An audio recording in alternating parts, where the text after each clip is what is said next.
Hello and welcome to another of our new series in Frontline recaps.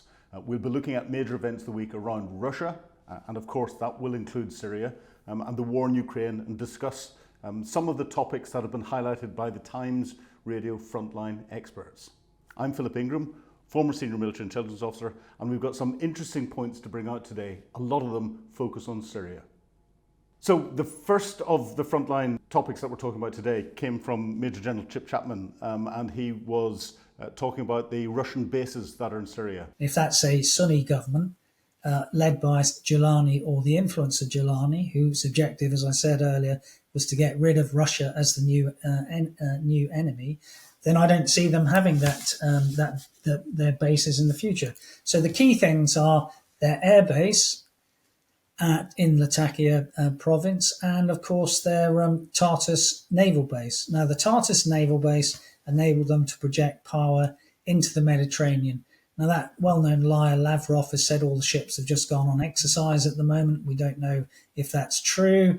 I suspect it's more than that, and there will be some form of evacuation in the near future.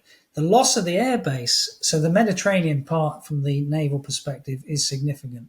The loss of the air base is more difficult for them in terms of projecting power into Africa. That was really the main transit route for the sort of Africa Corps, which is taken over from Prigozhin's Wagner group in Africa. So it sort of disrupts that. Now, that doesn't mean that is over. It just means the logistics of Russian operations are made far more difficult than they were by that base itself. I mean, obviously the Kremlin has come out and said that the Syrian rebels have guaranteed the security of Russian military bases and diplomatic institutions. But realistically, do you think that is just Kremlin propaganda? Do you think that position will be able to hold, or do you think the rebels will demand the return of the naval base at Tartus and the air bases? Well, again, it depends on what sort of legitimacy you have from international agreements and who is the legitimate government who makes that decision. Because those agreements for both the air base and the naval base at Tartus were long-term agreements for 47 years. Now, can you rip up international agreements? Of course you can, if factors no longer in your favour. It would be absolutely wrong, I think, for the rebels to attack those bases if they're trying to show their own legitimacy for the future. But as I've said, because there were so many different militias and the militarization in Syria, then to me it seems that there will be score settling. This may not be centralized score settling, but just in terms of those who supported the Assad regime, in particular the Mukhabarat, which was the security agencies, originally taught their tricks by the Stasi from East Germany. They are the torturers of Assad, and I would see some local scores being settled there.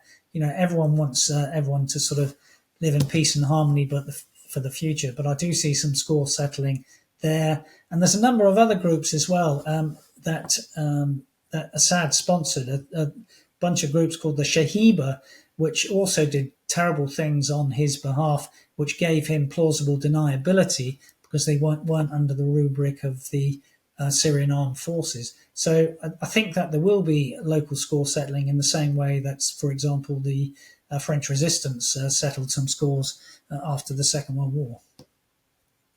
Is there anything you think Vladimir Putin may try to win favour with HTS and the new regime in Syria? I mean, for instance, obviously the Assad family have now fled to Russia and have been granted asylum there. Could he not sell them out, essentially, in return for some guarantees around Russia's presence in Syria at the bases? I think that's an interesting quid pro quo if he were to do that. He's already been shown to be an ally who was, not someone who stood up for the regime after a certain length of time.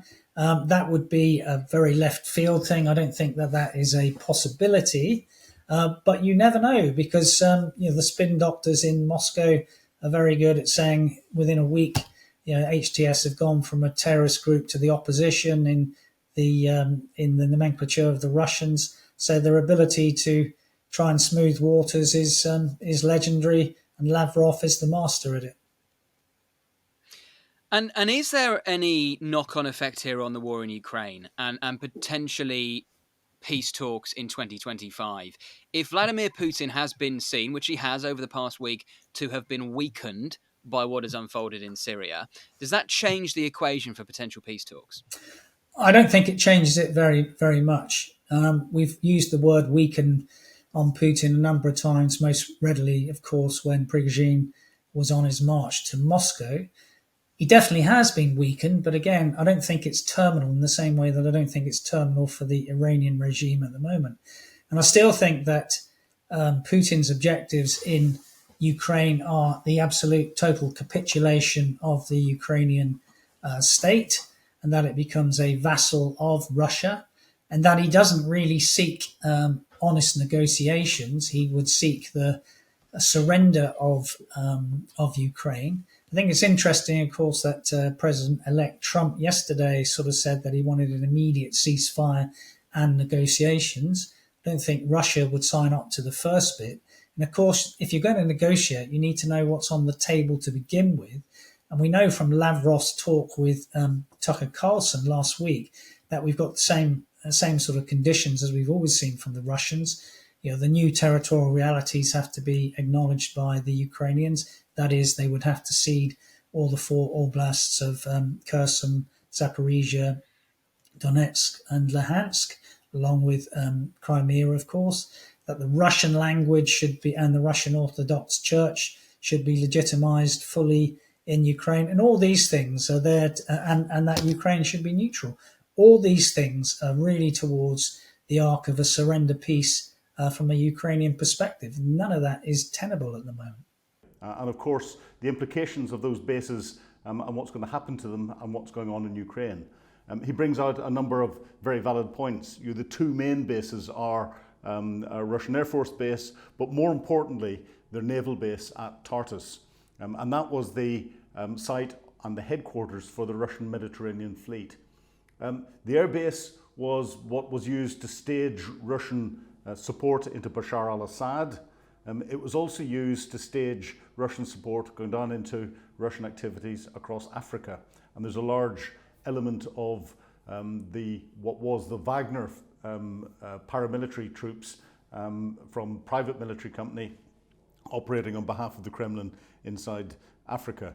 A rump of them had been operating inside Syria for quite a number of years.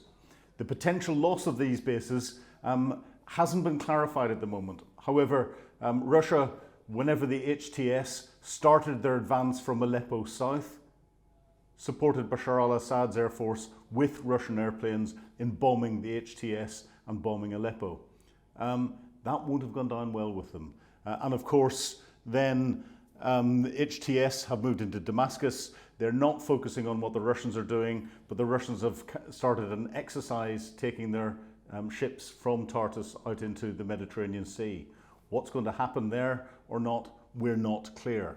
And it's not clear whether the Russians are trying to negotiate with the HTS to retain Russian influence for a sum of money, of course, across Syria, or whether the HTS are going to push the Russians out. But the Russians haven't set out a good stall, as Chip highlights.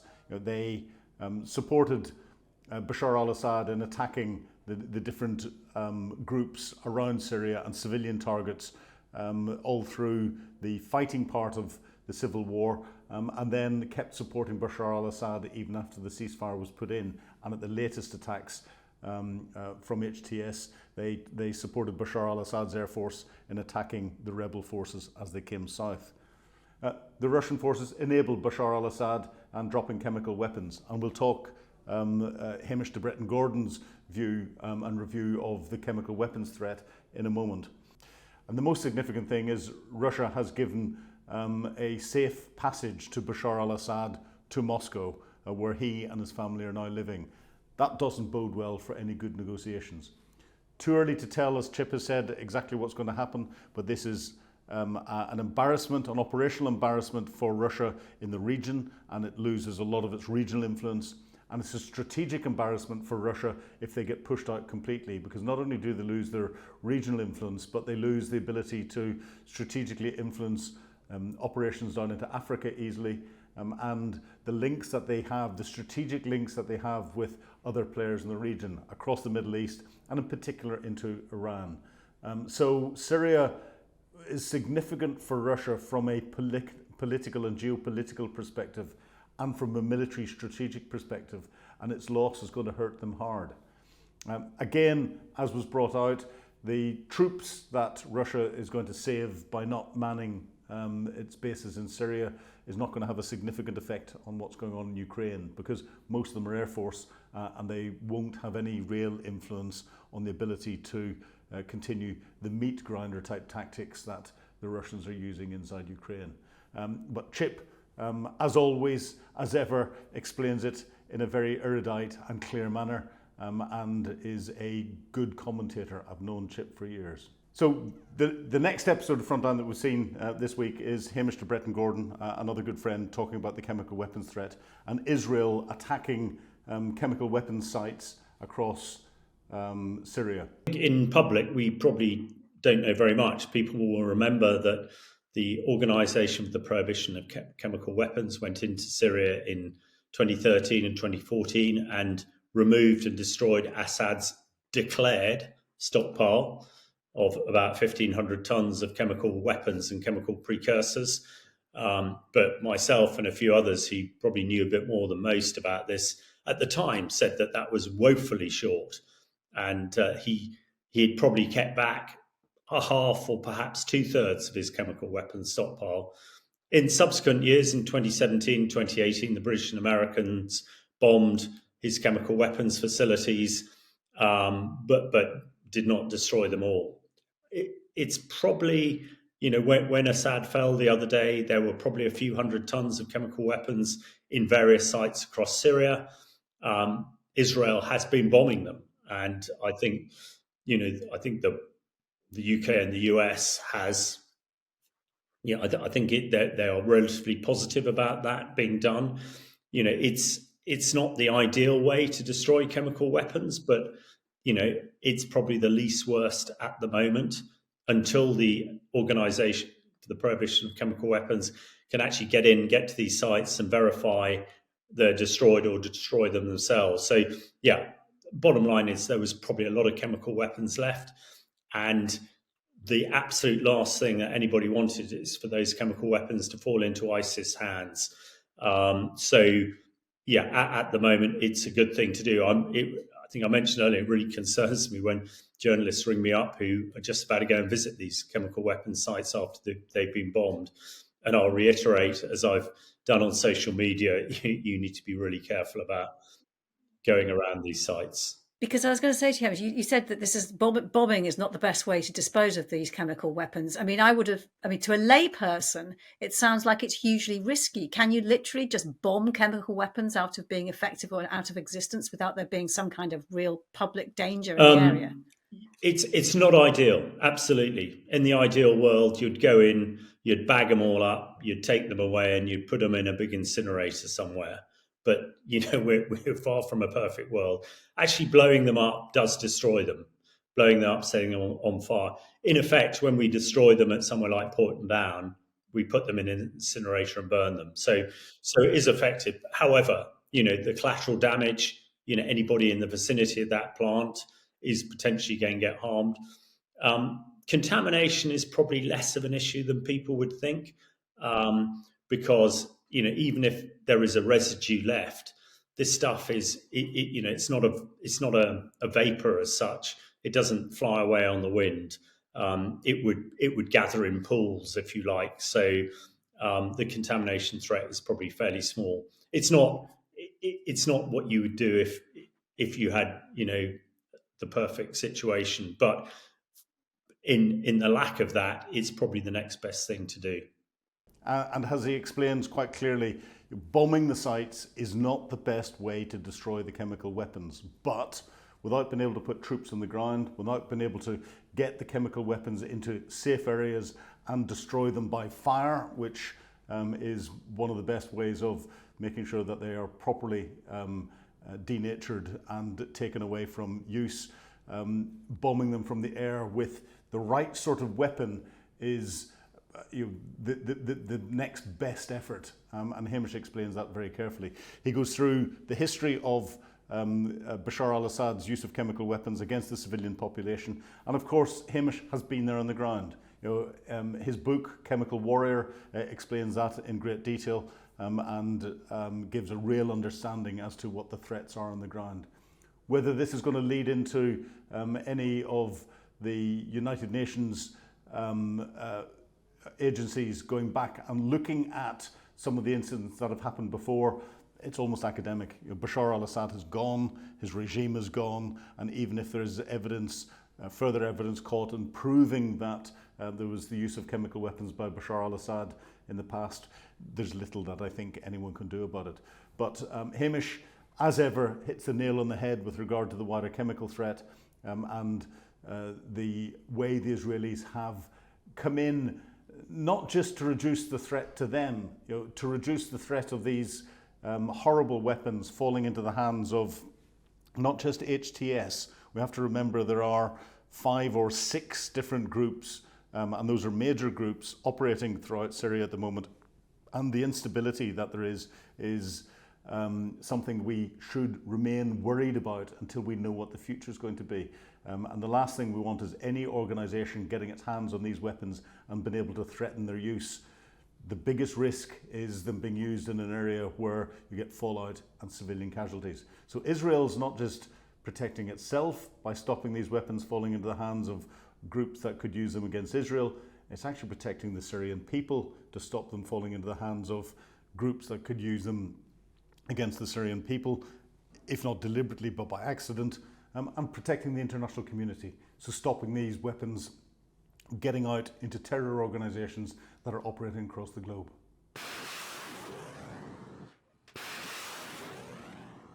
So in this footage that we've got of the Israeli attacks against the chemical weapon sites and other Syrian military targets, what it's showing is attack by precision weapons. And these are very precise weapons aimed at having the effect that they want on the particular sites. You will use different weapons with different effects against the chemical weapon sites, against the ammunition depots that are there, and against the naval vessels and the aircraft that are dispersed in airfields around the place, all to stop these weapons falling into the hands of the different groups that are operating across Syria at the moment. Yeah, so we're seeing the Israelis firing lots of different weapon systems, and one of their particular targets was the Syrian Navy, and they've quite successfully sunk all of the capital ships that the Syrian Navy had. These were guided missile vessels that could have caused real disruption around the Mediterranean area.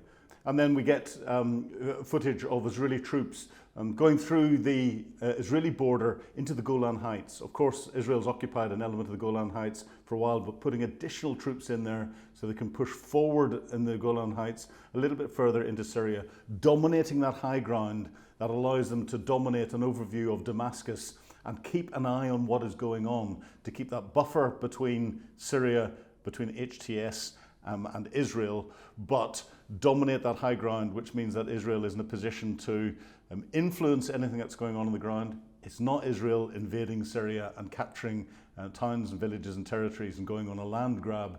It's dominating a piece of key terrain that will mean that they can stop any of the groupings from influencing operations into the Golan Heights or back into Israel. So sensible military move.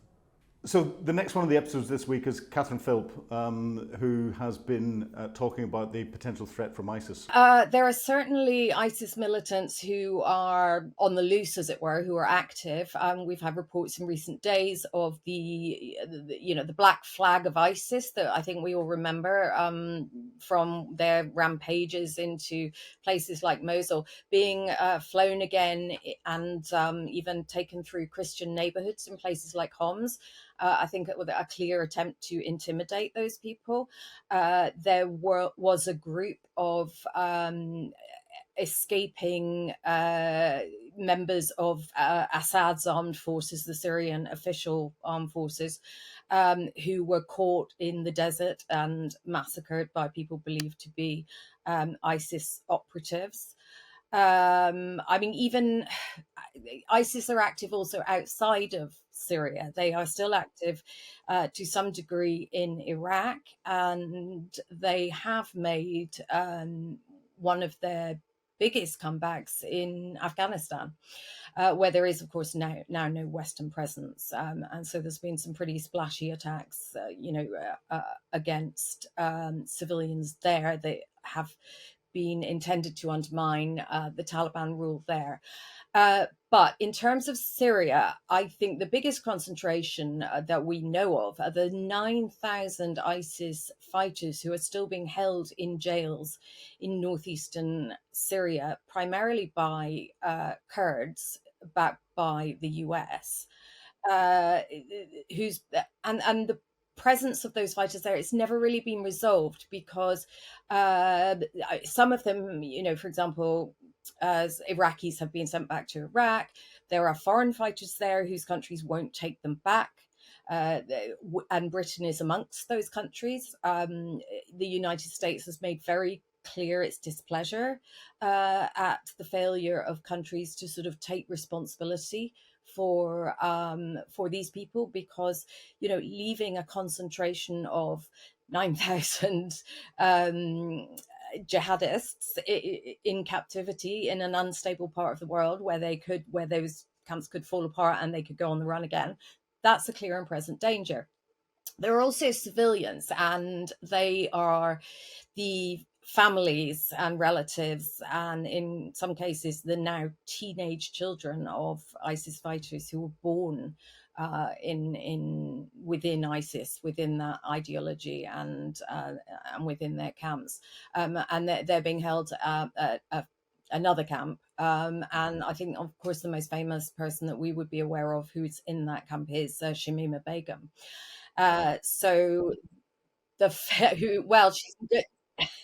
I mean, yeah, I personally find this quite extraordinary that you can actually just take someone's. She's stateless. That her citizenship could be taken away. I think her lawyers have already said that the changing situation in Syria might reopen that as an issue. But nonetheless, those people are there. Now, the other people that we might have to worry about are, so when we saw some of those very moving scenes from Damascus of people being released from prison, many of those are entirely innocent civilians who opposed Assad and who were locked up for that as dissidents, as enemies of the state. And to see them go free, is an extraordinary thing, a very moving thing, and very heartrending. Amongst the people in those jails will be also jihadists who oppose the Assad regime. And I think it's pertinent to remember that in 2011, when the uprising began against Bashar al-Assad, one of his strategies to discredit the rebels, to discredit those rising up against him, was to open the jails and let all these jihadists out, so that they then went and joined that uprising, and he was able to go, look at these horrible people. They are a threat to the West. They are a threat to all of us, and only I can protect the minorities in Syria, and these are dangerous people.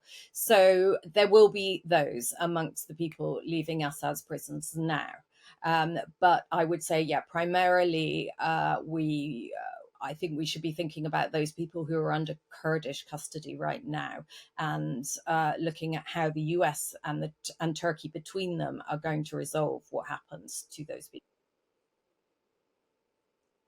Of course, across Syria, we've had a number of different groupings backed by different organizations, including the United States, including the United Kingdom, including Turkey, including Bashar al-Assad's troops fighting ISIS. And pushing them out of the areas that they'd captured.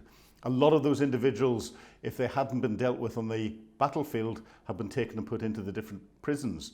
And the refugees from the ISIS period of time and their families are held in camps in the Kurdish areas and elsewhere. and what we've got is a level of lawlessness, and we've got the prison doors being thrown open and everything else. This could put ISIS terrorists back into the streets of Syria again, destabilizing Syria, potentially moving off into Iraq, destabilizing Iraq, but worse, moving up into Europe. And we've heard described from the head of, or former head of MI6, putting a wave of ISIS fighters back up in through Europe again. So something we have to be cognizant of and watch closely. Again, we'll be working on with the Kurds that are operating in the area, who've been protecting a number of the camps that have been holding family members of ISIS for a period of time, because there's a degree of uncertainty as to what will happen to them. A number of them are stateless. So this is something where there is an unknown threat, the unknown implications of it, but the potential for what could happen could be significant. And Catherine outlines that very succinctly. So the final video I want to highlight this week is with Ian Williams, who talks about the wider Chinese influence and the Chinese influence into the Middle East, and ties that into the wider CRINC community. So CRINC is China, Iran, Russia, North Korea. And that is an axis of evil we keep hearing about. China cozying up to Assad was very much seen as part of their efforts to increase their influence in the Middle East. Now, yes, we've seen Iran, Russia. This is a strategic blow to both of them. But of course, Assad was in Beijing, in Hangzhou, visited China, given a very high-profile visit last year. China made him what they described as a strategic partner. Just a few months earlier, they'd allowed Syria to join the Belt and Road Initiative, this big international infrastructure building program that China has, although of course it's more than that. It's more of an influence building program. So they were very close to Assad. And while Iran and Russia provided the muscle, provided the guns, China was providing the money, was providing the development aid. Now, how much of that had gone in is an open question, because the BRI tends to be big on promises but slower to deliver. So it's harder to say how many people China had in Damascus when Damascus fell. But certainly the embassy was rattled. Judging by what's been in Chinese state media, they were pretty shocked, pretty surprised by what had happened, just as they were drawing closer to Assad, and just as they were convinced that Iran and Russia had provided the stability under which they could extend their economic influence in that country and beyond. I understand what Syria was getting out of that Chinese support, but what was China getting from Syria? I mean, okay, if you're Iran, you understand it because it's an ally and it extends the Shia crescent. I understand it from Russia's perspective because they can have naval and air bases there. What was China getting from that relationship? It was looking to broadly extend its influence in the Middle East, and I think it saw Assad as being one more building block in this. China really very much sees itself as being in this international competition for influence with the United States, with the West more broadly, and it saw this as another building block, another way of extending that influence. Now, China traditionally, its economic relations internationally, it's not really been too bothered by the sort of people it's cozying up to. In fact, arguably the BRI has been more comfortable in the company of kleptocrats and thugs. And of course, they don't come worse than Assad. And even by those standards, China cozying up to him, being the foreign minister, the first to visit Syria after the so-called re-election, the rigged election that brought Assad back to power a couple of years ago. So China really saw it as a broader chess piece, a broader way of building its influence in the Middle East. And this will be a blow to Beijing, perhaps not on the same scale as Iran and Russia, which had far more strategic interests there, but certainly a blow to China and China's prestige. But I wonder whether Beijing, Tehran and Moscow will have a common reaction in the sense that it will remind all of them that these autocratic regimes, which can appear very stable, can crumble very quickly. And if you're Putin, if you're Xi, if you're the Ayatollahs, that is alarming. Extraordinarily quickly. It is. I once had a conversation with Ai Weiwei, the Chinese artist, and I was asking him specifically about Xi Jinping and the stability of the Chinese regime. And Weiwei said, often if you look at Chinese history, autocrats, emperors are at their weakest when they appear to be at their strongest. And I think it's counterintuitive, but you can use that measure across a number of countries and a number of locations. And I think it will have come as a shock. It will have come as a surprise, the sheer pace at which it unfolded, and their belief that by backing him, they were backing a stable leader, irrespective of the thuggery that he was responsible for. China is interested in the region because it's got oil wealth coming out of Russia, oil wealth coming out of Iran. It needs the products out of there, and it's a market for Chinese weapons in the future. But it's also China watching what's going on from a military perspective. It wants an influence into the Middle East, and this is part of China's wider plan for influence across the globe that is loosely referred to as its wider Belt and Road Initiative. So we've seen China building its influence throughout Africa, and effectively China owns Africa. It's built huge swathes of infrastructure. It owns a number of mines. Some of them are the only mines in the world that can commercially produce rare earth metals that allow us to film these things and bring you this, because it's needed in every electronic device that's out there. And China's been expanding in through the stands and trying to expand its influence into the Middle East, buying its way in, and that's why the wider Krink community was important in the Middle East as it then moves from Africa into South America and elsewhere. China's influence is growing huge, and this is brought out very clear. The wider implications, there aren't really massive geopolitical implications in the loss of Syria for China, but it's that Syria, Iran and wider Iranian influence is the critical piece, as comes out clearly. So that's this week's review. I'm Philip Ingram. If you've got any comments, please put them below and we'll try and answer those in our Q&A session next week. But I look forward to seeing you again.